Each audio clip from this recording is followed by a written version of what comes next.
Hi, this is Yolanda Van Veen, and in this segment we're going to talk about how to make dried flower arrangements.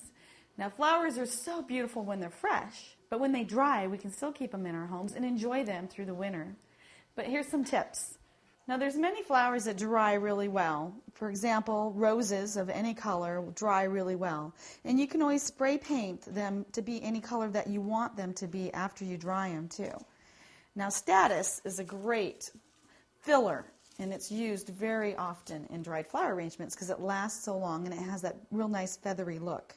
So you can see I've taken a red rose and dried it and painted it black, and now it just has some baby's breath or gypsophilia dried with it. And that's just beautiful on its own. So I've really found that simple is more when you're drying. And there's many different types of berries that dry really well. And even you can make beautiful wreaths, and you can use combinations of cedar or silk with a lot of the different types of dried flowers. And pine cones, there's lots of different plants that you can use dried. One of my favorites is also eucalyptus. Eucalyptus is a great dried flower or dried plant, and they make seed pods too that will look really good. So when you're arranging dried flowers, the trick is to really let every single flower stand out and to always work in groups of threes or odd numbers. So you don't want to overwhelm the bouquet either.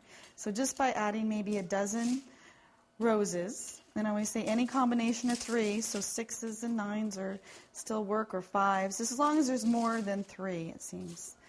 And then by adding some filler, like the eucalyptus, around the sides in the middle, you can add a lot of interest to it as well.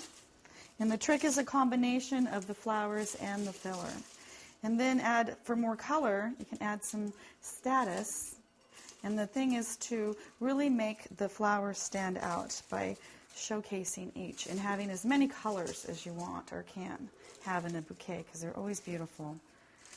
And so just by using a combination and putting some berries in there as well, you'll find that with a little time, you can have a lot of colors. And you can, with dried flowers too, they're not using water, so you can always just fill them in with shorter stems to add more color. And there's all different types of flowers you can use. You can add little wooden flowers, add a lot to a bouquet as well. So by making it simple, you can always glue everything into the bouquet as well, and then that way it'll stay much better. And even things or plants like an aster adds a lot of fill to it. And you can make a nice little bouquet very simply with very little effort. With dried flowers, you can use your imagination, but always try to showcase each flower, and you can change them out too. For example, you might have a Christmas wreath that has got silk in it. By just pulling out some of the different plants or dried flowers out of that and switching it out with a lot of colors or dried flowers, then you can use it into the next summer or make a fall wreath out of it. So you can always use your imagination and always change all of your flower arrangements to match the season. And then there are a lot of easy ways that you can use dried flowers and make your home a very beautiful place.